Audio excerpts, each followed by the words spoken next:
আসসালামু আলাইকুম। দাদাবাড়ি এগ্রো থেকে আমি ইঞ্জিনিয়ার সৈয়দ বলতেছি।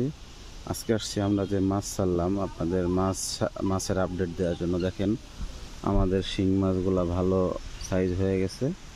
মোটামুটি আপনার দেখা যায় যে 25টা বা 30টা কেজি মোটামুটি চলে আসছে। দেখেন মাছে খাইতে দিছি, আপনার ফিড খাইতে দিছি।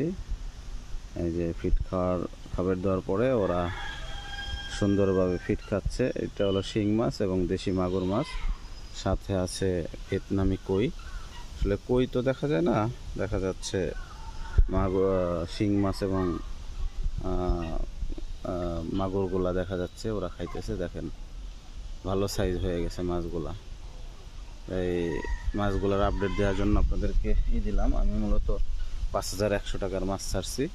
এটা লাস্ট পর্যন্ত কয় টাকা সেল হয় আপনাদের আপডেট দেবো ইনশাল্লাহ। এবং আমি খাবার খাওয়াচ্ছি এইটা হলো ফিড, প্রায় 100 টাকা কেজি ফিডের দাম।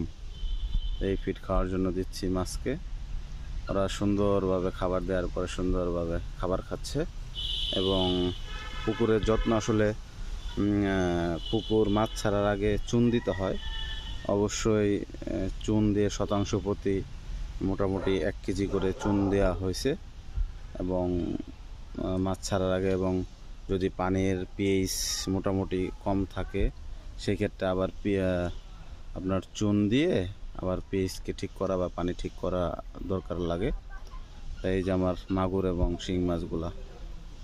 তাই আমার ভিডিওগুলো যদি আপনাদের ভালো লেগে থাকে অবশ্যই লাইক কমেন্ট শেয়ার করবেন এবং দাদাবাড়ি এগুলোর সাথেই থাকবেন। এবং আমাদের মাছের লাভ লসের হিসাব অবশ্যই আপনাদের সাথে শেয়ার করব। ভালো থাকবেন, সুস্থ থাকবেন, দাদাবাড়ি এগুলোর সাথে থাকবেন। আসসালামু আলাইকুম।